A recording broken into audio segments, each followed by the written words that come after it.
Hello, hello, hello, and welcome to the show. This is Beverly-Fells-Jones, the Silver Fox of Consciousness, and I am so tickled that you have taken the time to fire up my show today. And I am going to say you're not going to be disappointed. Today is an interesting story. It's an interesting day, but for those of you who are new to the show, welcome.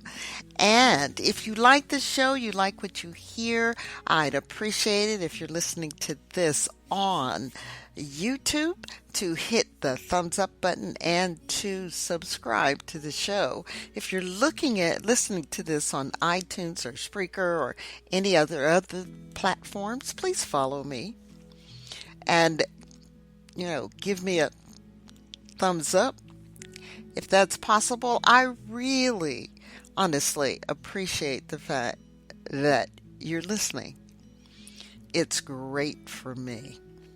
So as the Silver Fox of Consciousness, my whole mission is to help you realize that the way you think actually governs your life. As you look around you, you see different things going on in your life. You may be happy, you may be sad, you may be rich, you may be poor, you may have a really good job or a very low paying job. You may be whatever is going on in your life at this very moment is a result of the way you think. It is a result of the way that you perceive this world. It is a result of you. Now, if you sit back and say, no, it's because my parents raised me this way and I was in a bad school and I was this and my boss did that, and if my boss didn't like me or the people at work are doing this, or I just can't find a good job because there's no jobs out there, and I'm just going to tell you to stop. Because every last one of those things is an excuse. Now, I will allow the one that says, I don't know how. I never learned how. I don't know where to start. I don't know where to begin. I can deal with that. But I only can deal with that for a little while, because I go, yeah. But even if you don't know where to go to get the answer, you do know where to go to get an answer. And part of that answer is, if you don't know how, we got the internet to go research how. I just was cleaning out my cupboards today and I found a cookie press that I bought a long time ago, but I've never used because I don't know how. Or I tried it, for what I learned today was that I used the wrong kind of cookie dough. And how did I learn that? I went on the internet and started searching how to use a cookie press, right? The key is, until you begin to change the way you think about your situation, nothing will change. You may have had friends that said to you certain things and you got totally upset. They told you things about you that said you're not doing all that you can do. They may have told you that you keep saying this is east, but that is really west. You got everything backwards. You're 180 degrees in the wrong. And you go, no, I'm not, no, I'm not, no, I'm not. Because in your world, it's only a certain way. I was having a conversation with a friend of mine, and I was having this conversation about a situation. And we were on opposite ends of the spectrum.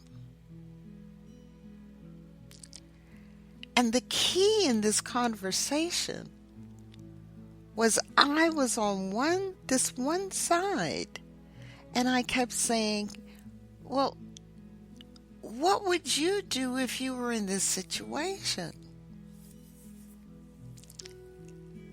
But she kept looking at it from a different perspective. And I know her perspective. Have lived on that side of her perspective. I have lived in the situation that she's talking about. But I've also lived in the situation, almost, not quite, but in the other situation. And I could not get her to move over to my side just for a little bit to see it from my perspective. I acknowledged her perspective. I acknowledged from her side. If it's in my neighborhood, well, what if it's in your neighborhood, or if it's here, as an example? And I go, but however, look at from this person's perspective.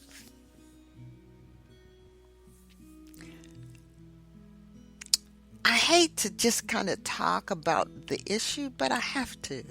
So we were having a conversation about homelessness and people being homeless, and the fact that most cities are trying to run these people off of where they found a possible safe haven. They've come in and they've rounded them up and took them to jail or took them somewhere, and while they were gone, they took their only possessions, and threw them and took them to the dump because they wanted to clear them out from this area of town so that they would not be an eyesore to everyone else.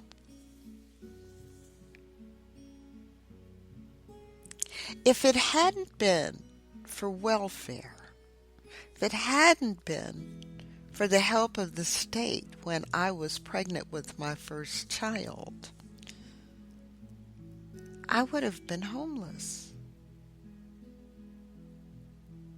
I understand being 1 or 2 paychecks away from being in the street. But so many of those safety nets have gone. I would have been in the street, and you would have looked at me as one of them homeless people that is probably on drugs and alcohol and all of those kinds of things, and I wasn't.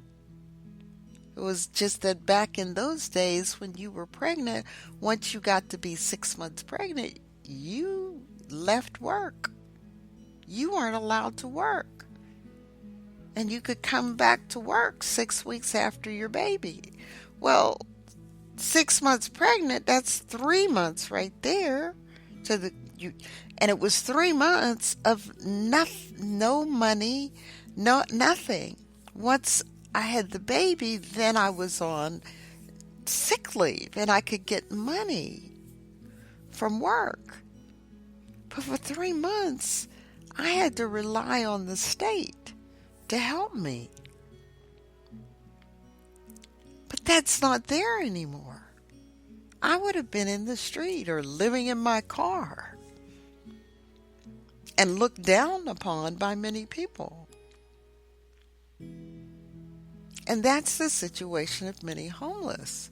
And many cities, they send them off to somewhere else. Well, I'm getting off track, but I had to tell you about that. So she was looking from the homeowners and the rich people's point of view. Get them out of my neighborhood.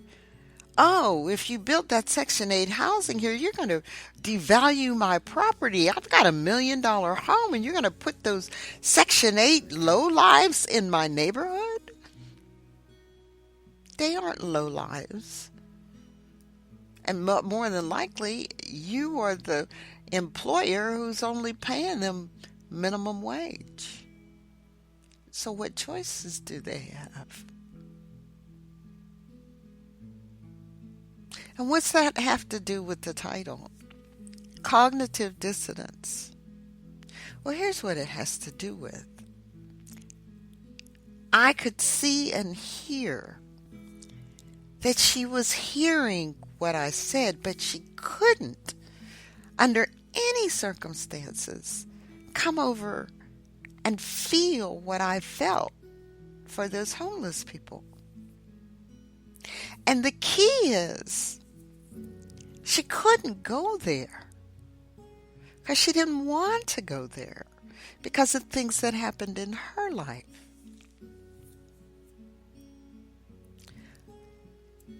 There are times when you are confronted with a different point of view that you may have never heard of or may have never thought of before.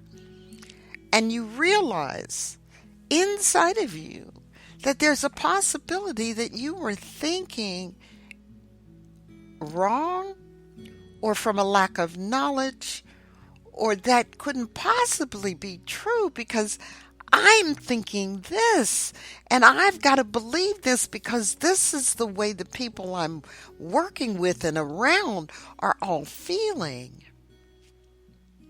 And so inside of you, you are a mess. That's all I can say. You are a mess. So I decided to look up and look at some definitions, right?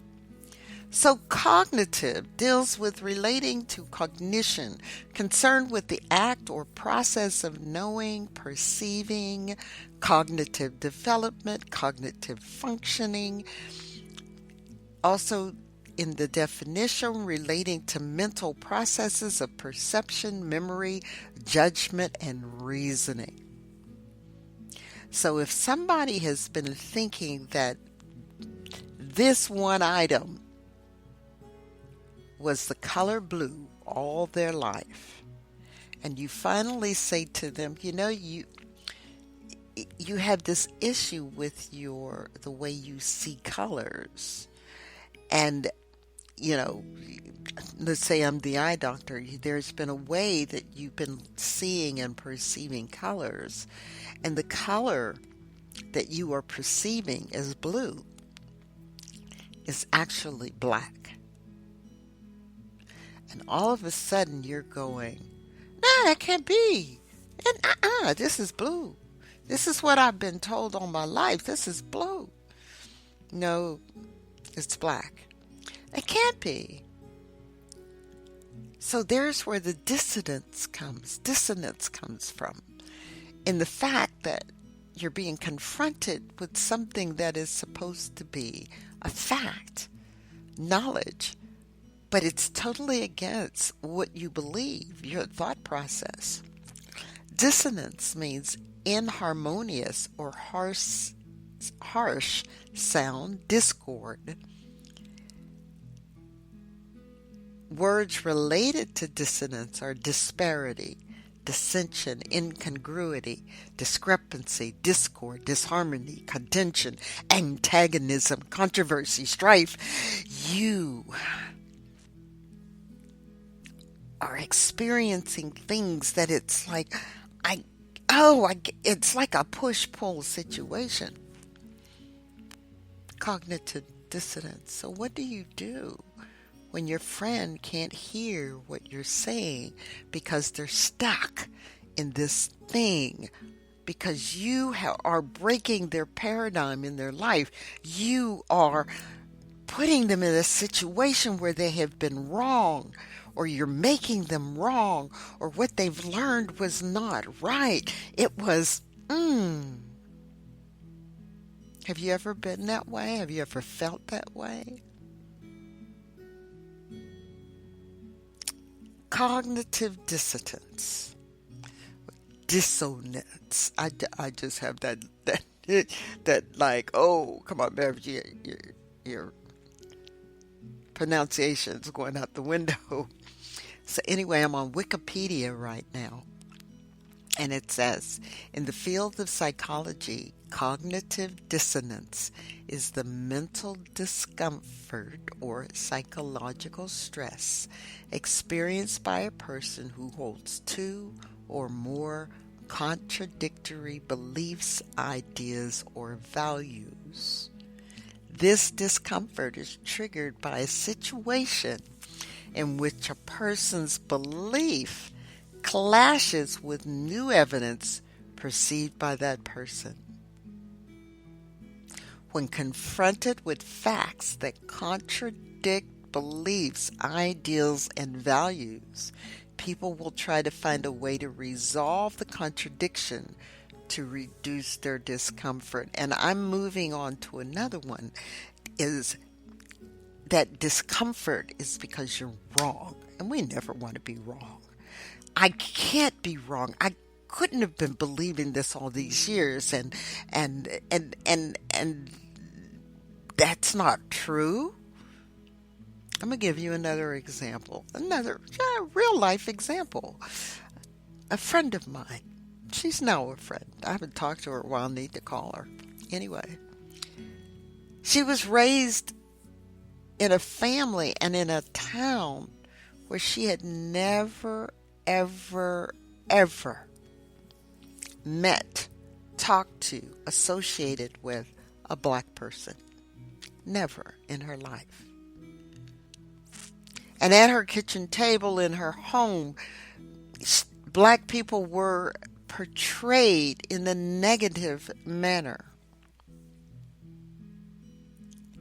And I'm not going to go into all the things she's told me. And she basically said, Bev, I had never met one until I came to work here at this business. And then I started to talk to black people, have lunch with black people, share information and ideas with black people. And I realized that what my dad was telling me was not true. And I had a hard time with it. Cognitive dissonance. Her beliefs, her ideals, her values on the subject of an African American person was challenged when she first got into a situation where she was able to spend some time and get to know a real person. She changed her mind, and she realized that her father could have been raised the same way, and his father and mother taught him certain things, and then their father and mother taught them certain things, but they weren't in a situation where they would be exposed in order to make a change. So what do when your friend can't hear what you're saying? You've got to understand that when you present someone with facts, so in these situations, it's just been feelings, it's just been what I was taught, this is what I've been told, this is what my mama said, this is, and then you go, are you ready to learn? Are you ready to see what's out there in the real world? We've got a lot of challenges today. We are being told not to believe what we actually see and hear live. And unfortunately, a number of people say, okay, I'm not going to believe what I see. It's fake news. It's this, and I'm going there. Yes, it's all of this. It's truly cognitive dissonance. And I'm going to go here because I have to. As a Christian person, you are to abhor lies deceit, adultery, not caring for your neighbor and allowing them to languish in dirt and filth, and because they don't look like you, they don't talk like you, they don't smell like you, they don't do the things you do. Remember that it was the Good Samaritan that saved the man. The Samaritan was the person who was the most reviled of people in the Jewish community in Christ's time. And I may have said that wrong, but you know what I mean. Samaritans weren't looked that good, but it was the Samaritan that stopped and helped that wounded, hurting, robbed person on the side of the road. And he didn't just stop at helping them and getting them to a safe place. He paid for him till he got well. Cognitive dissonance is going on in our society day in and day out today. I have a hard time dealing with people who will not read, who will not take the time to listen to the entire story live or in the actual replay, who will listen to sound bites instead of the entire speech, who will allow them to pull things out of context and say, this is the way it is. Cognitive dissonance. We are experiencing it day in and day out. Because the feeling inside of you, that feeling inside that's telling you that there is something wrong here, that it is wrong, that I'm nervous, I'm in stress, but this is what I was told, but this is what it can't be that way. Cognitive dissonance. Are you experiencing that? Are you having conversations with people and you go, I don't understand how you're dealing with this. I don't understand how you believe that. It's right in front of your face. It's not that they don't see it. It's not that you don't see it. But it's against your belief that this could be so. I've been told this, the story is, and it is so true, that the more you tell a lie, that you keep telling the lie over and over and over again to the same people, and that eventually they will believe it as truth. The sky is red. I'm telling you, the sky is red. Or the sky is falling, right? Chicken Little, the sky is falling. And the sky wasn't falling, and the sky wasn't falling, and finally I'm going to tell you the sky is falling. And you're going, no, it's not. And boom, you got hit on the head. Cognitive dissonance. And there's several levels of it. It deals with relationships. You've got that capability. It has to do with your life. Cognitive dissonance. There are so many levels, and here's where I want to go. There are 4 theoretic paradigms of cognitive dissonance. Belief disconfirmation, not confirmation, induced compliance, free choice, and effort justification. I'm talking about today, belief disconfirmation. the contradiction of a belief, ideal, or system of values causes cognitive dissonance that can be resolved by changing the challenged belief.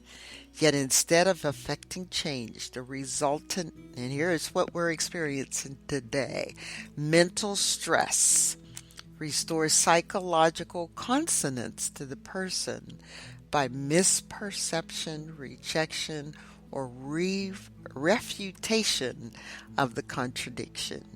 Seeking moral support from people who share the contradicted beliefs or acting to persuade other people that the contradiction is unreal.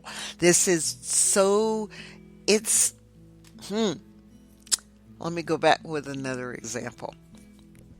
And then I'm going to cut this thing a little shorter. For 10 years, I was a Jehovah's Witness. 10 years. I believed that the world was coming to an end, that we were in the end times. We've been in end times for the last 50 years, for me, right? But they had been preaching the end times since 1914. It's now over 100 years later, and we're still hanging in here. And I wanted to believe. I worked to believe. I believed in many things there.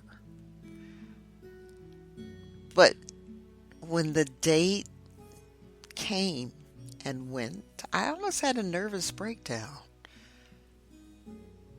Thinking of the rapture and, who was going to be left on earth and who was going to heaven and a lot of things. But I came out of it because one of their teachings says that if someone makes a prophecy and the prophecy doesn't come true, then it's not the true religion. And when the prophecy didn't come through, I went, obviously you're not the true religion. But they changed their tune about saying, we didn't say it was the state. We didn't do this.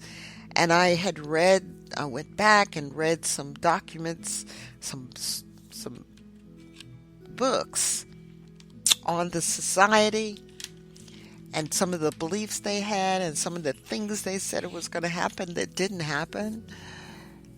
I was able to get out from under the belief. And the cognitive dissonance, I may have fought it for a while, but the proof was it was too strong for me to ignore. But there are still people in the organization today that still believes and are still doing the things and trying to convince others of their beliefs, even though in the face of facts, in the face of how things really are, and they can see it and they understand it, but they can't move. That's when you say to your friend, I think we're going to agree to disagree. I think that I will continue to talk to you. I will continue to show you things that will help you understand where you are today. Be kind. Be gentle. Be the type of friend that says, I understand where this person is right now.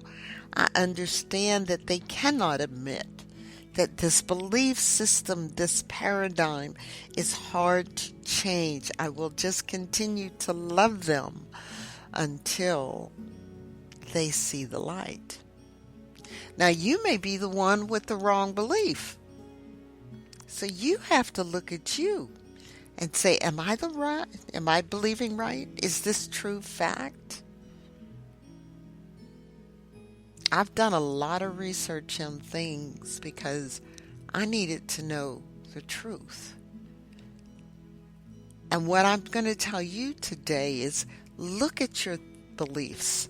Look at what you've been taught, what you've been told, and do the research and find out what's true in your life. And when you start feeling that tension inside and that thing that allows you to realize that you are experiencing the cognitive dissonance in your life, then maybe you need to start practicing looking for the truth. So let me tell you the definition again for cognitive dissonance. It is the mental discomfort, the psychological stress experienced by a person who holds two or more contradictory beliefs, ideas, or values. And this discomfort is triggered by a situation in which a person's belief clashes with new evidence perceived by that person.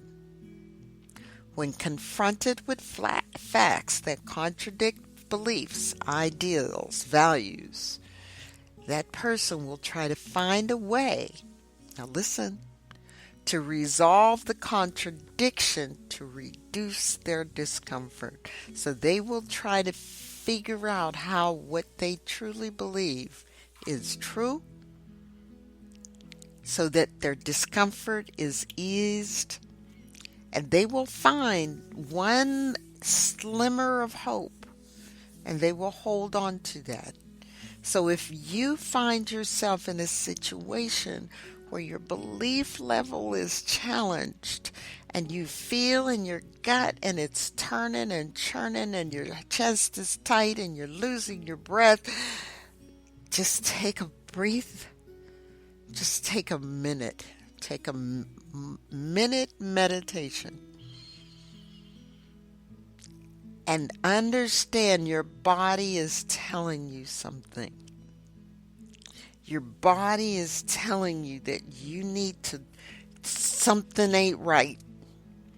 And that you need to investigate and find out why it's not right. It's like being in a relationship and the person you're in a relationship is telling you certain things, but inside you're feeling like, that's not right. That's not true. And when you feel that way, it's time to do some research and time to find out the truth. Thank you for listening today. Please share the link to this show with your friends and family so that they can learn how to be the best that they can be. Visit my website at commandingyourlife.com and follow me on Facebook. Have any suggestions for the show? Just contact me by emailing Beverly at commandingyourlife.com. Be sure to join me on the next episode. As you have believed, let it be done to you, and it is so.